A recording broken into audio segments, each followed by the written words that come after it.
That might be the single most useless piece of advice the loading screen can give me, because I don't think I've ever had a circumstance in this game where putting away my weapon leads to my opponent forgiving me. Alright, well, welcome back to Fallout 4 Survival Mode with our good friend Mr. Tresniak. And what we're going to be doing today is we're going to make our way down to Oberland Station. We think that the Oberland Station guys are going to give us a quest over here at Camp Kendall, but probably not, because it's a radiant quest system, so it could be anything. Then we're probably going to make our way back up. Yeah, see, we've been to the Kendall Hospital. Okay, Taffington Boathouse is a lot further north of Camp Kendall than I thought. I'm not so sure about this idea. Never mind. Change of plans. What we're going to do today is the second thing that I originally planned to do today, which is we're just going to do a loop around my settlements, patching them up a bit, maybe grabbing another beacon and improving my supply lines, and also I'm going to do a little bit of an anniversary commentation. So I'm going to go ahead here and put the microphone off, and we'll go over to me in the editing studio. Well, hello from the editing studio, where the first thing I have to say is even that plan is going to screw up a little bit, because I'm about to have a little nap here to save the game, and I'm going to get an infection. So that's going to mean that I'm going to do a little bit of settlement work and then run all the way back to Covenant to get cured again. Hooray! But in the meantime, I did type up a list of topics here that I want to discuss and ramble on about as a sort of anniversary present to myself for the channel, so that's what you're in for. If that's not really what you want to do, that's fine. You know, there's other videos on this channel. There'll be other videos, you know, tomorrow. And the next video after this, part 15, my plan right now, although we've just seen how rapidly plans can change, is to wander down to Lexington and deal with the nonsense raiders there. So you have that to look forward to. So, first topic on my list, since we're on Fallout 4, what do I like and what don't I like about Fallout 4? Well, as I said way back in the first video, I like the settlement crafting system. I think it's the best part of the game, and I also like the weapon mods. Settlement crafting. And I guess we'll just go into a little bit about what I don't like about the story before looping back to that a bit more later on. I'd like it a lot more if this was, you know, around the time of Fallout 1. You know, 60, 80 years after the bombs fell, the planet is just getting to be habitable again. We are bringing civilization back to the wasteland in the style of the new California Republic, slowly spreading out of Shady Sands and moving across the western United States. That could be a cool idea. The problem is, Bethesda has no interest, well, aside from Fallout 76 apparently, but do you really want... Get to Fallout 76 in a moment.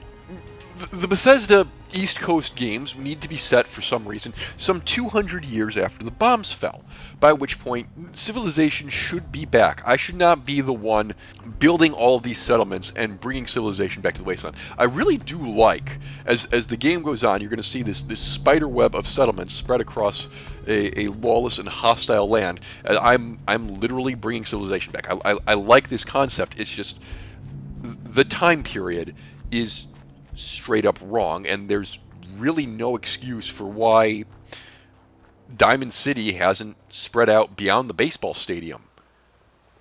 Oh, the Institute did it. Oh, okay. Sure, that's really vague, and the Institute is never really fleshed out or given any particular explanation or motivation for the things that it's doing, and even their end goal is just to turn on a reactor so that they can be independent from the rest of the wasteland? Okay, I guess. Anyway, I was saying positive stuff. Settlement crafting. It's not all prefabs. Like, in one of my other save files, I built a house that I used to live in when I was younger, because I have the freedom to do that. And that was pretty cool. I built my grandmother's house in one of these saves, just because I could. I don't know if I should show you those, frankly, but they exist. But yes, you're limited in that only really by your creativity and occasionally an annoying lack of 45-degree angles. So that's cool. Weapon mods. I I like the weapon mods. I can pick up a gun early on and keep modding it so that it'll be useful through the end of the game. Now, granted, the first gun that you're given is the 10 mil, and once you start doing the railroad quest, you get Deliverer, which is just a flat-out better 10 mil. So there's almost no reason ever to keep that. But that brings me to my second point. The legendary drops, particularly the random legendary drops. You get something that's good early on, and it's not going to be underleveled later as long as you unlock the skills that you need to keep improving it. If your first legendary is a dinky pipe pistol with a good legendary effect, just get Gun Nut and keep going on that. Keep upgrading it, and it'll be your faithful companion through the entire game. Something else that I like that Fallout 4 does better than Fallout New Vegas, and don't get me wrong, Fallout New Vegas is objectively the better game in terms of things like story, combat, RPG elements. The companion perks. Once you unlock the companion perks, they stay with you for the rest of the game. Like, the companions teach you these skills. You don't just have access to them while you have them in your party. I like that. Now, granted, if you're going for like a stealth build or something, and you have to be friends with Deacon. You have to go through a bunch of railroad quests and be friends with Deacon, even if you want to join one of the other institutes, just because, well, part of the stealth tree, but you can't max out your stealth skills unless you talk to Deacon, unless you befriend Deacon and get his perk. Which is one of the problems that I have with this game is the leveling system. I want a pure melee build. Well, tough. You can unlock a melee rank early on, and then you have to wait until like level 9 or whatever to unlock the next rank in your melee weapons. And so you see here, you can't max out unarmed until you're level 46. You can't max out melee until you're level 42. You can't max out your armor until you're level 39, even if you want to focus on these things. In Skyrim, there's no such limitation, because the leveling system in Skyrim is more intuitive isn't the right word, but you hone the skills that you actually want to focus. Like, you level up archery by doing damage with your bows, and then that unlocks the ability to get more archery perks.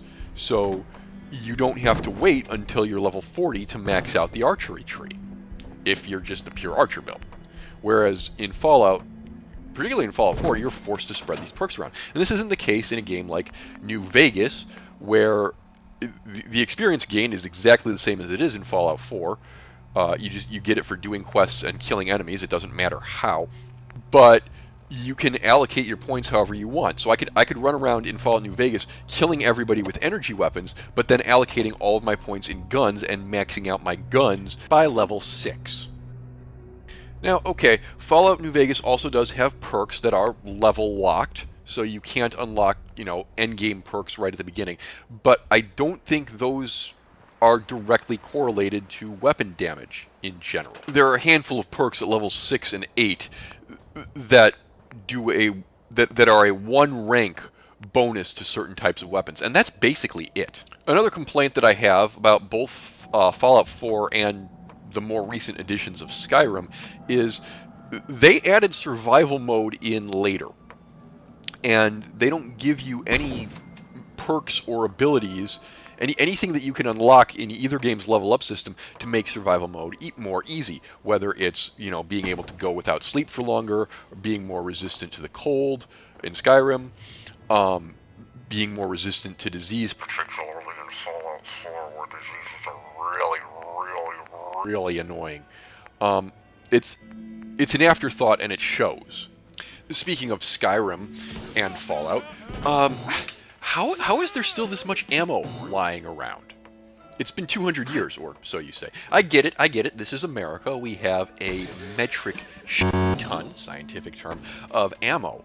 But still, according to you, it's been 200 years since the bombs fell. And who's making the ammo? I think we'd be back. I think it'd be much more practical to be back to bows and arrows by this point, and I suspect the reason why Bethesda hasn't done this is because that'd be too much like Skyrim. Hey Madcap, why do you keep going back and forth on censoring the word I'm sorry, what word? I didn't catch that. I'm sorry, you're still being censored. I don't know what you're saying. The answer is sometimes I kind of forget which words I'm censoring and which words I don't.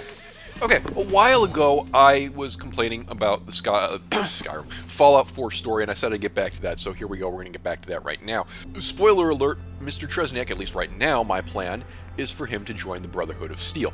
And, well, you've seen how rapidly my plans have changed in the past, but in this case it's probably going to hold through because I'm playing on survival mode. The Brotherhood of Steel has the vertibirds that can ferry you around, and that's going to be incredibly useful since I don't have access to fast travel. The other reason why is because the Brotherhood of Steel is the only faction in the game that actually, you know, makes logical sense to me. Well, okay, the Minutemen. But the Minutemen don't count because you can't really beat the game with the Minutemen unless you deliberately go out of your way to alienate everybody else. And ultimately, the Minutemen aren't really trying to take over the Commonwealth, they're just trying to protect it and protect the people. And, sidebar, I appreciate the Minutemen. In Skyrim, I really like the Companions, and I thought, you know what, screw the Empire, screw the Stormcloaks. If I could conquer Skyrim for the Companions and just have an independent, non-racist, Ulfric's whatever thing, Skyrim, I'd do that. That'd be fun. And then, of course, Fallout 4 comes along and is like, yeah, be careful what you wish for. Here's the blandest faction in existence. So, Brotherhood of Steel. Technology dangerous. People dangerous. Keep people apart from technology. Fine. Also, they kind of adopted a Space Marine aesthetic, and I kind of like that. The Railroad. The Railroad thinks that since they're people and wants to liberate them. Okay, let's talk about the synths. The problem with the synths is that they're artificial people in a game that is full of artificial people. Okay, we're all over the uncanny valley here in terms of their mannerisms and facial expressions. Nobody really looks, you know, really, you're playing a video game interacting with fictional characters. It's hard for me to get immersed in that. But on top of that, what do you plan on doing with the synths? Do they age? Do they die?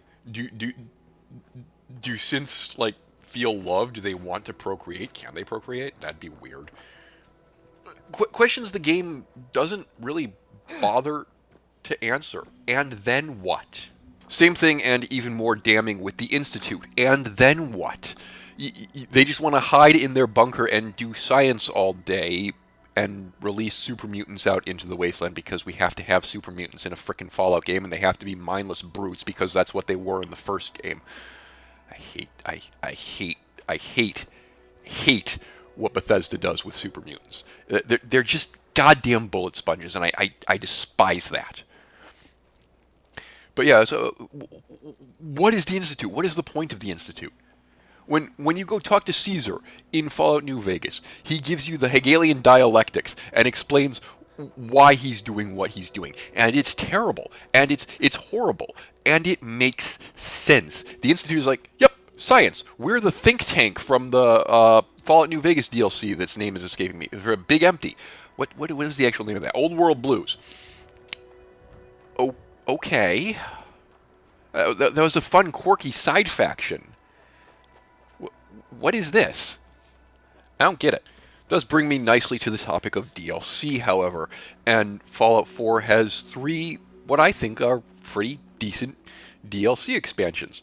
Automatron. I can build my own robots. Now, granted, this one's based in the pre-existing world, so I wouldn't call it a full DLC. It's a new set of missions that use the existing map for the most part. And there's a new dungeon. Okay. They add robots that you can build and customize. And I've already established I love the weapon customization thing. So getting to customize robots and unleash mechanical hell on a wasteland that very much has it coming is my cup of tea. Far Harbor.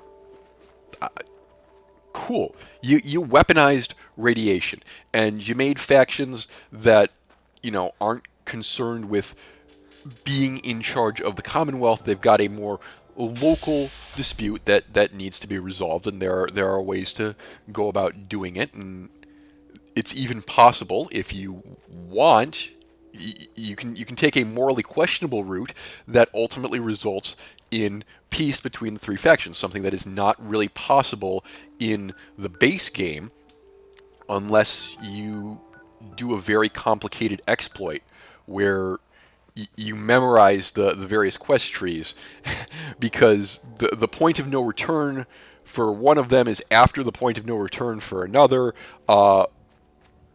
Yeah. Okay, I just looked that up. You still have to destroy the Institute, but you can keep the Brotherhood of Steel and the Railroad friendly to each other by basically messing with the quest tree and finishing the game on behalf of the Minutemen and never triggering either quest to destroy the Brotherhood for the Railroad or the Railroad for the Brotherhood. Nuka World, I kinda like. I have mixed feelings about Nuka World because if you want to play it as a good guy, you just go in there and kill all the raiders, and then there's no real reason to go into the parks. If you want to play it as a bad guy, well, congratulations, you're going to make a forever enemy of the Minutemen, and your settlement stuff kind of falls by the wayside. So it's not really geared for survival mode because survival mode you're kind of dependent, I think, on the settlement system. I kind of wish that there was an option to abandon the raiders at some point. As far as I know, the only way to do that is to not talk to Preston Garvey at all before you go and do Nuka World, which was my original plan on this survival mode run. And then I just kind of got fed up with not being able to get anywhere and decided to start the main quest, so that fell by the wayside. But if you are a raider lord and have conquered a bunch of raider settlements out in the Commonwealth before you talk to Preston Garvey, he can tell you to stop doing that and betray the raiders, and then you can go through and do the Minutemen stuff the way the game originally meant for you to do. But if you talk to Preston first, then he'll become hostile as soon as you take over a settlement in the Commonwealth for the raiders, and I don't think there's any way to untrigger that. Oh, and he's essential, so yeah. Okay, did I hit all the notes I wanted to hit on Fallout 4, at least for now, in this video? I think I did. I hope I did, because going back and rearranging 2-minute audio tracks is, well, not fun. Speaking of, let's talk a little bit about video editing and how much or how little of it is done in any given video of mine. Opening up the floor now to a more freewheeling discussion about the channel, because again, this is kind of an anniversary video, day after anniversary, whatever.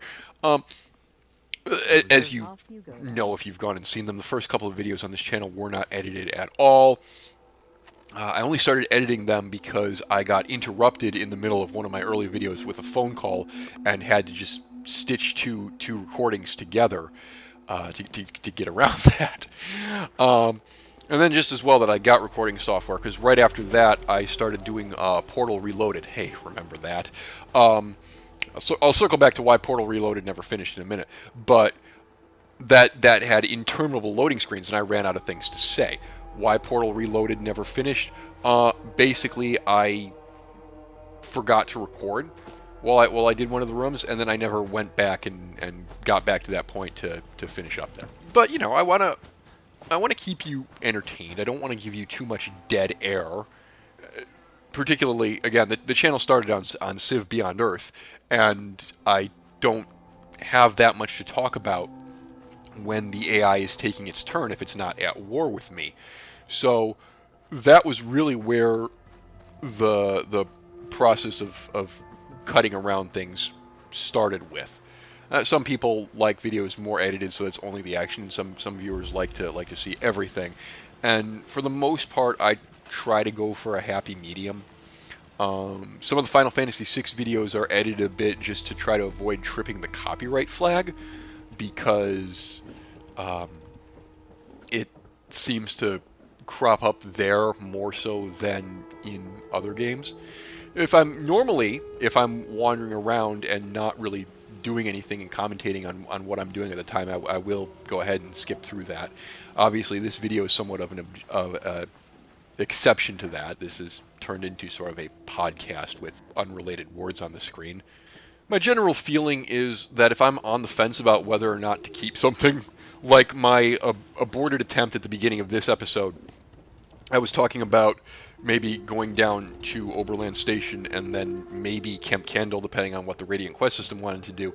I tend to leave that sort of thing in, even though, you know, it's completely pointless. But it's a record of what I did and my thought process, and I realize that I don't normally When I play Civ, I've cut around like me staring at a city's build screen for 20 seconds, 20 seconds without talking, because sometimes my lips stop moving while my brain is working, so I don't say what I'm thinking, and that I'm trying to do better with that, but that can be a little bit annoying, just like staring at a screen. What's happening here? So yeah, cut around as much dead air as possible, or go back into the studio later and just dub in what I think I was thinking at the time. So if this was a normal video, for example, I'd be like, oh, well, I need some way to get into the back door here without falling in the water. Whoops. So, Madcap, what do you do about copyright stuff? Well, sometimes I just work around it, and sometimes I accept that I'm going to take the hit. Like, on a couple of Final Fantasy VI videos, I got a copyright flag on it. I never got a copyright strike, which I'm happy about. But I got a couple of Final Fantasy VI copyright flag just because using things, and Square has a decent software, I guess, that looks for that sort of thing. And before you ask, no, my theme and the Genova theme are totally different. See?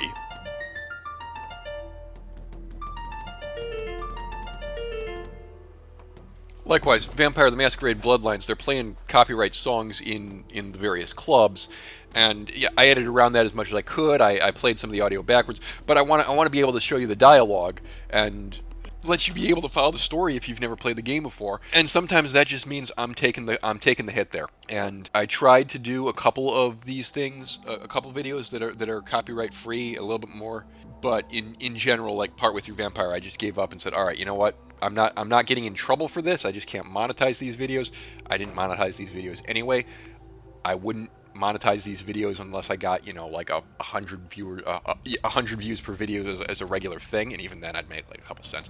But yeah, like that stopped bothering me as long as nobody actually cares enough to prosecute me for it. Biggest copyright surprise was either that somebody flagged the Fallout 4 theme in my very first Fallout 4 vid, and then when I replaced it with the Shinra theme, Square didn't care about that, which was great. The fact that I can get away with using the music from JoJo's Bizarre Adventure without like the algorithm caring about that at all. The fact that I could do the Saints Row 2 tribute video with Across 110th Street. Like, yeah, okay, cool, great, glad to have those. Is Vampire the Masquerade Bloodlines ever going to come back? Is Vampire the Masquerade Bloodlines 2 ever going to get made?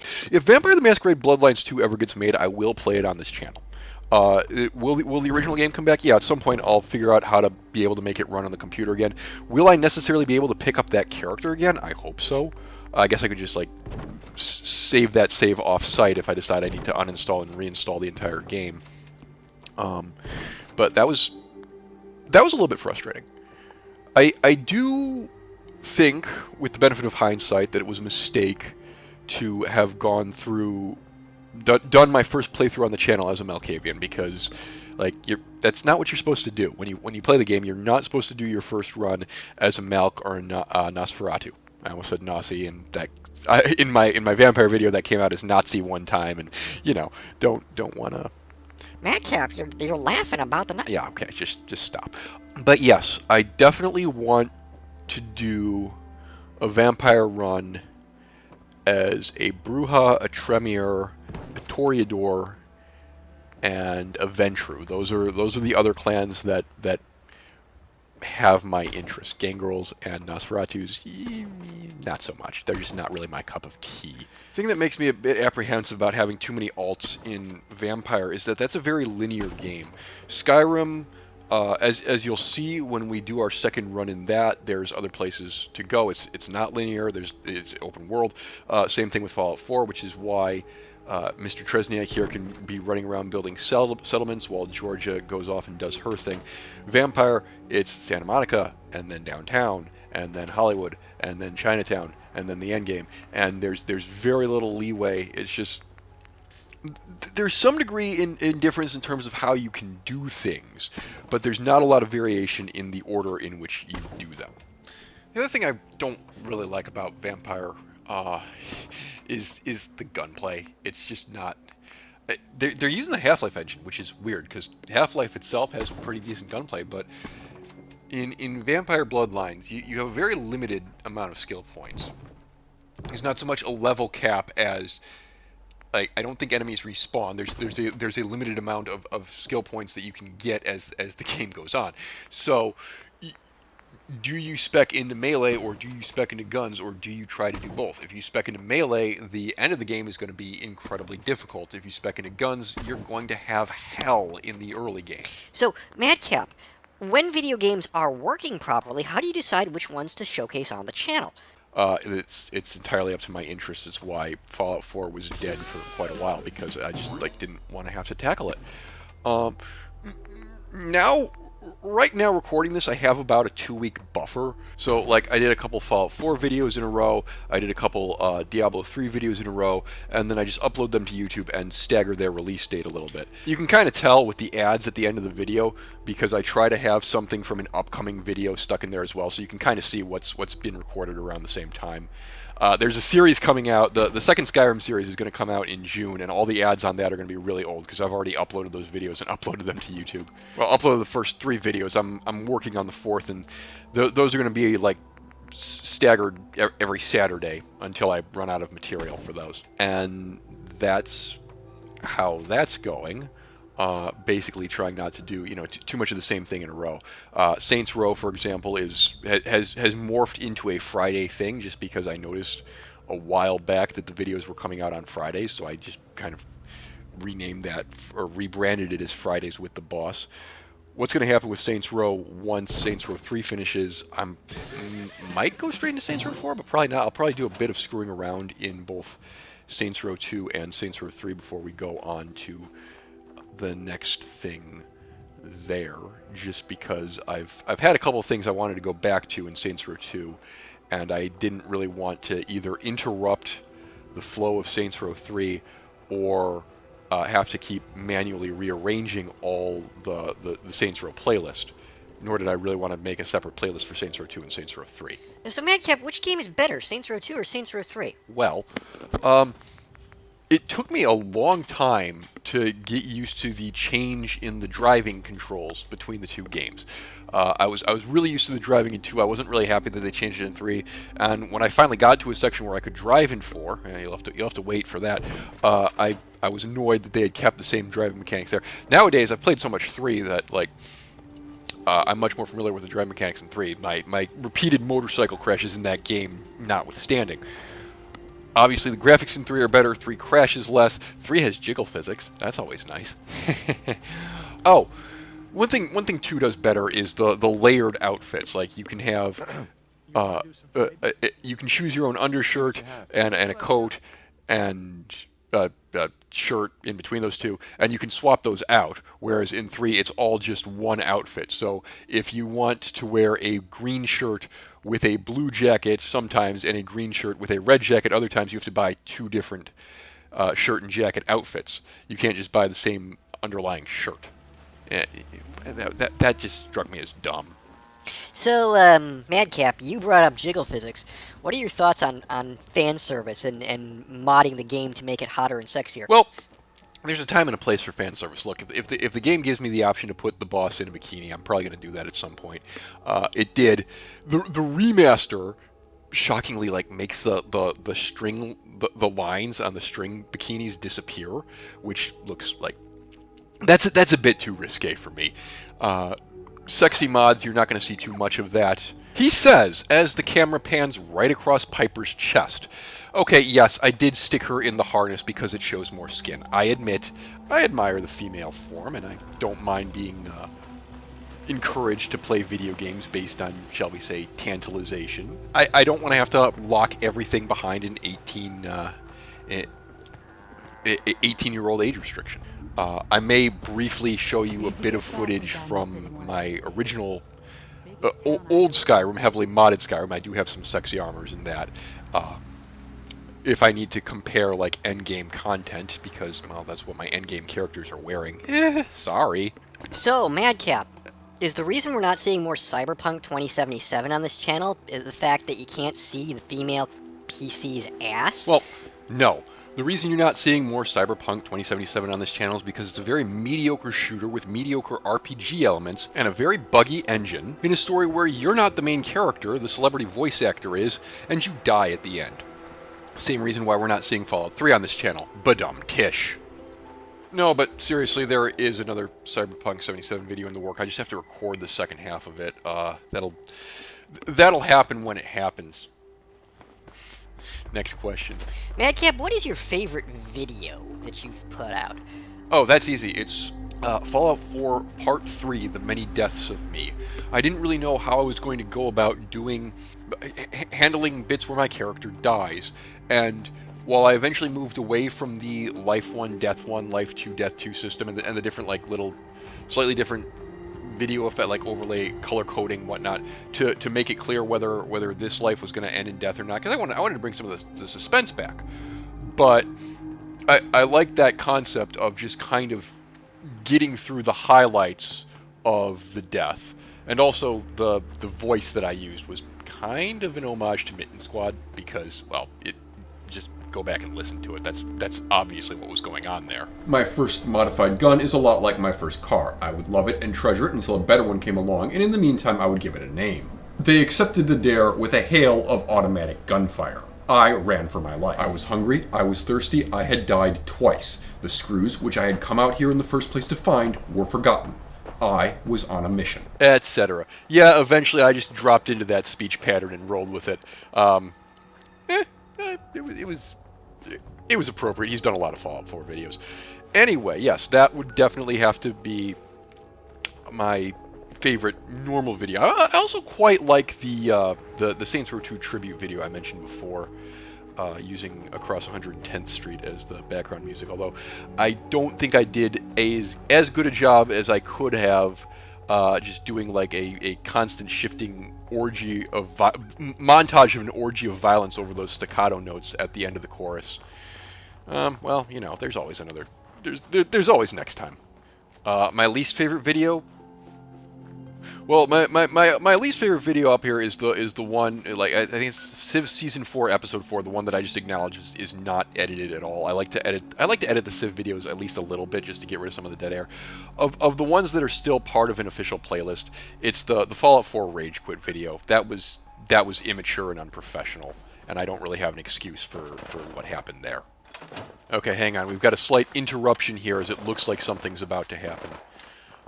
Something will actually happen later, but for now, this is just me making sure nothing's about to happen. And now, back to the commentary.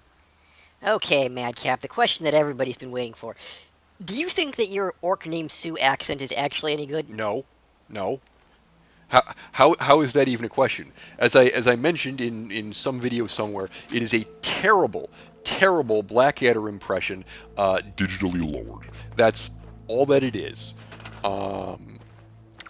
Yeah, I'm gonna be honest here. I don't know if that series is gonna keep going. I do have an idea for another April Fool's Day gag for next year, if it makes it that long. But the basic concept of it is an orc who thinks that he's an elf, and I just don't know how long I can actually keep that alive.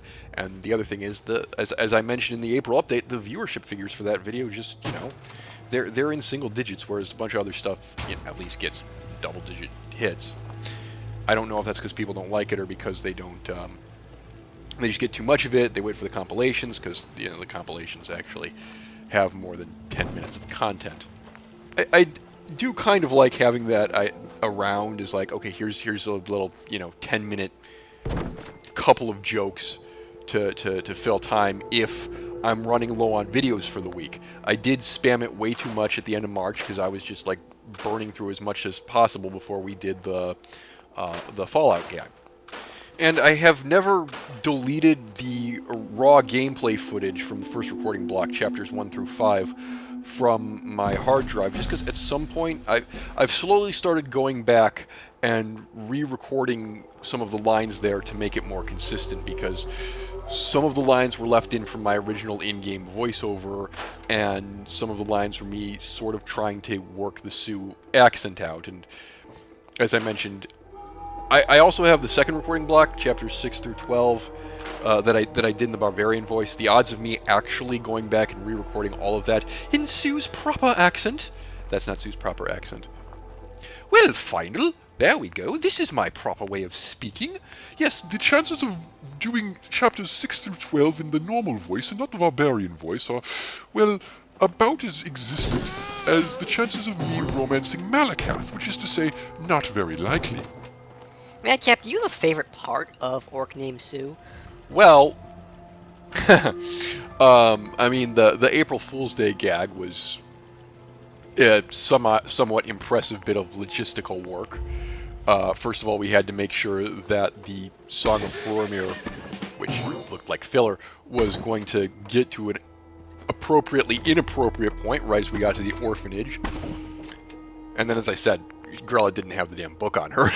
Well, she had it on her corpse, so I couldn't. I thought it was on her nightstand or something. And then we had to sync up the going to sleep with. Going to sleep so that the Dark Brotherhood could kidnap us with April Fool's Day. So that was at least logistically impressive, if nothing else. But in terms of favorite gag or something in Orc Named Sue, I don't know. How's this for a behind-the-scenes thing?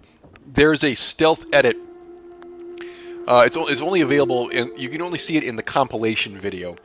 But there's a stealth edit right at the end of Chapter 35, beginning of Chapter 36. Chapter 36 opens with Sue finding the corpse of Narfi's sister underwater. And I probably spent about 10 minutes paddling around the area trying to find it. And I didn't fill all that 10 minutes with dialogue. So there's a sublime little cut right as Sue ducks his head under the water that I'm quite proud of there. Also in Sue 36, the gag about a battle axe being bigger than a war axe because battles are bigger than wars because they have more letters in them. I just thought of that off the top of my head. That wasn't scripted. Well, most of Orc Named Sue isn't scripted at all, but a lot of jokes do come to me in the editing booth. That one was live as I played it, and I'm quite happy with that one. It occurs to me that we dismissed Findle in episode 26, and when I did that, I kind of had the idea that I wouldn't have a single companion dog me for more than 25 episodes. Dog. Yeah, I've got Barbas right now, but I think that plan has changed just because Lee is in my party, and I'm not immediately seeing a way around that. Like, because what? 46 is going to be the tomb. 47 is going to be the tomb. Ironbind Barrow. 47 is going to be the Dark Brotherhood. 48, yeah. When I got teleported, yeah, a little spoiler alert for upcoming Orc Named Sue. When the Dark Brotherhood kidnapped me, Lydia and Barbas got lost. So 48 is me reuniting with them, and I'm just gonna dismiss her right after that. You know what? Actually, maybe you're watching Genius in Motion here. This might be the excuse I need to get rid of them, because I've just reunited with them right now. I haven't quite decided what's going to happen next. That's more than enough about a series that, as I said, is not doing all that hot in terms of viewership figures. Next question. World of Warships, remember that? Which ship ruined each tech tree line for you? Well, I'm not that far in that many of the tech trees. Like, I just kind of abandoned... For example, I just kind of abandoned the Japanese cruisers at Tier 4 because I got, battleships and destroyers available to me. But okay. Japanese battleships. I love the Congo. The Congo is probably my favorite tech tree... Possibly just my favorite tech tree ship in the game, period.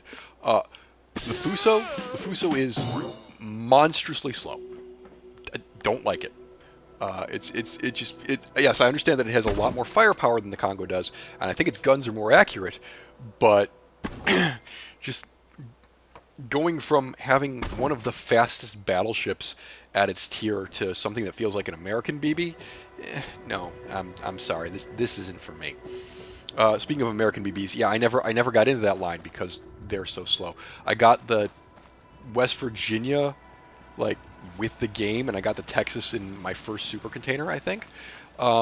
Yeah, they're just slow and ponderous. Texas is fun, don't get me wrong, when you can get into a fight, but most of what I do honestly is co-op versus AI because I'm not good at that game. You don't see a lot of those videos because I don't really feel like they're all that worth watching, and BBs are slow and they get to the action kind of late, and the fewer guns you have, frankly, the fewer shots you're going to make because BB dispersion is terrible. So one of my favorite battleship, honestly, is the German premium, the Scharnhorst, just because it's got 9 guns and they reload pretty quickly. And it's not the secondaries aren't that bad either. I put Gunter on it, and I've had some fun with that.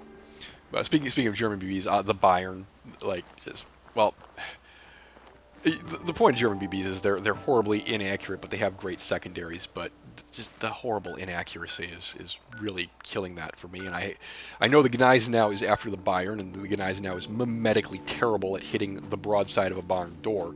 So yeah, that's. Now let's see. We also have the British, Russian, and Italian BBs. I don't really have that much of an opinion on Russian BBs, honestly. The texture, I'm on, what, tier 4, I think? The Gangut, the only Russian BB in their tech tree that actually existed. Good job, guys. The British, I'm enjoying them. I'm enjoying the ridiculous fire chance. You know, they're pyromaniacs. Yeah, I appreciate that. That's fun. And then the Italians, I just unlocked the first one. I think I just unlocked the first one that's got high-speed smoke. But yeah, like those ones, they haven't really hit the tier where they start to really distinguish themselves. So I don't really have that strong an opinion on any of those trees yet. Okay, what about cruisers and destroyers? Yeah, I don't really have strong opinions about cruisers and destroyers. I guess I like the Russian and British destroyer lines to the extent that I've played them, but I'm still like tier 3 or 4 on those, so I don't think those really should count. Because again, they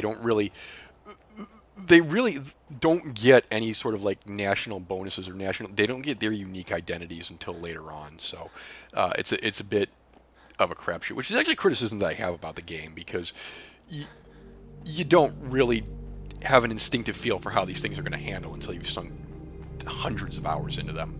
As somebody pointed out, like in the Japanese destroyer split, the first couple of Japanese destroyers in the torpedo line after the split are actually better gunboats, and the first couple of gunboats after the split are better torpedo boats. So, yeah, go figure.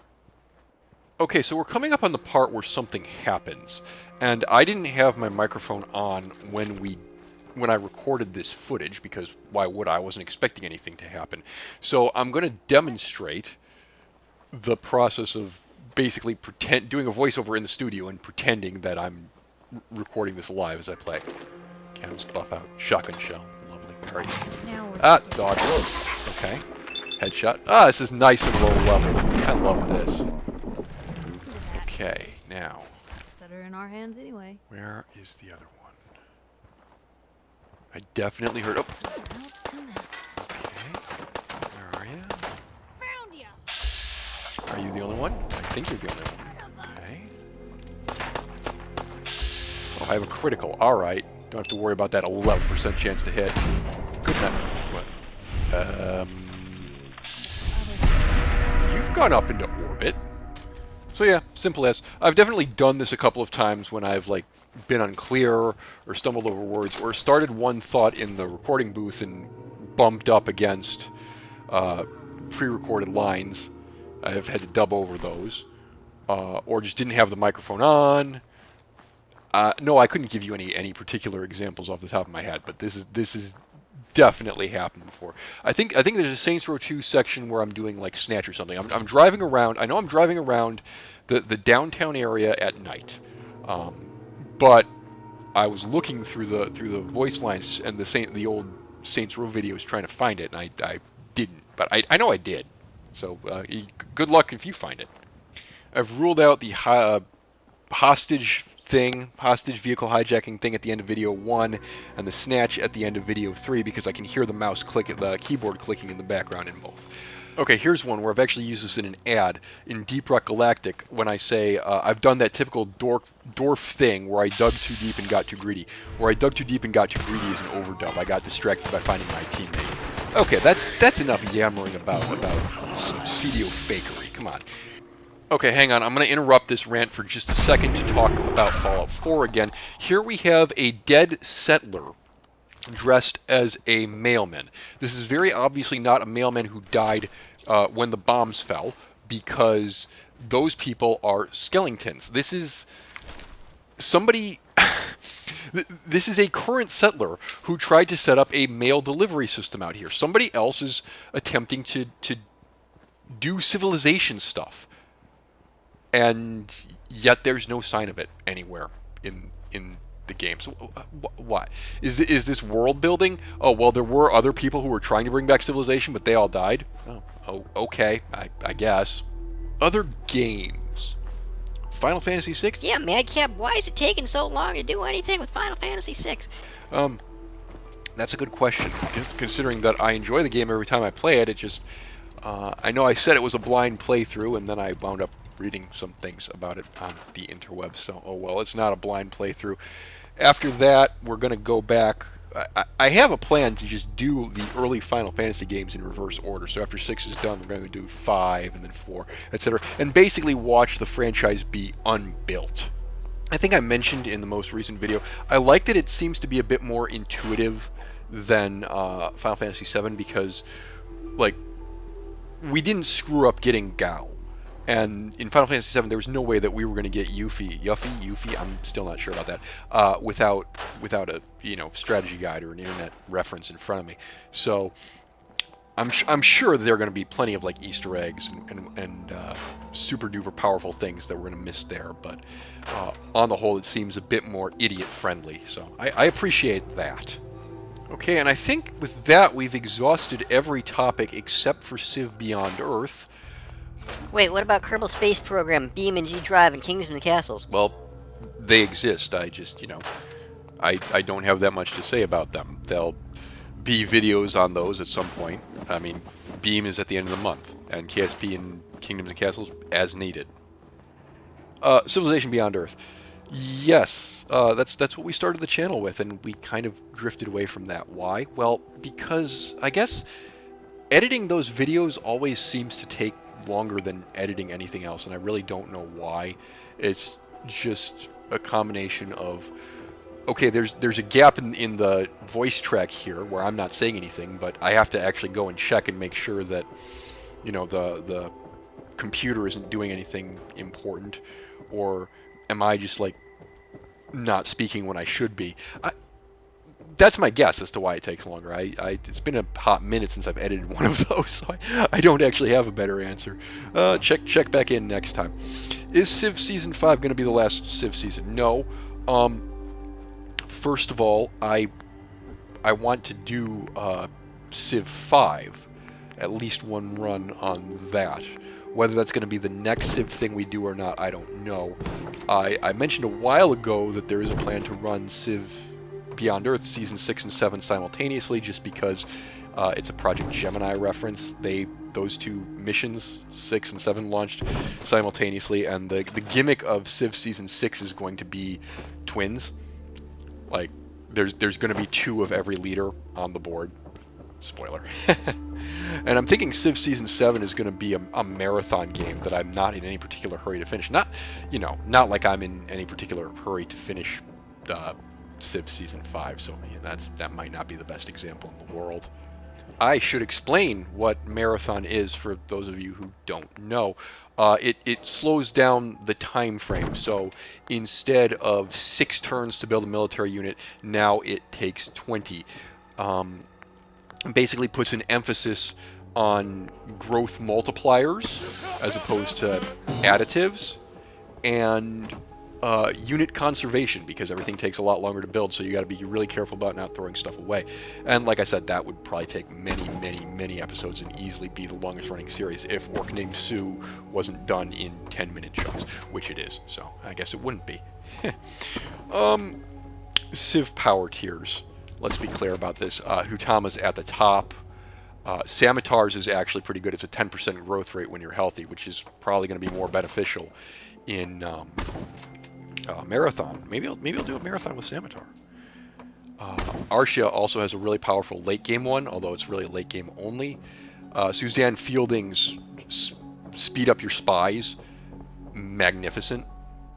Probably the weakest is either Duncan Hughes or Cavitha. Duncan just gives a movement bonus to his water cities and makes them a bit more defensible, which, okay, water cities are notoriously undefensible, so that helps a bit. It just makes them slightly less undefensible, so it doesn't help all that much. And Cavitha is just you gain territory a bit faster, which is, frankly, a little bit meh. And that's my opinion on the leaders in Civ Beyond Earth. Other future plans.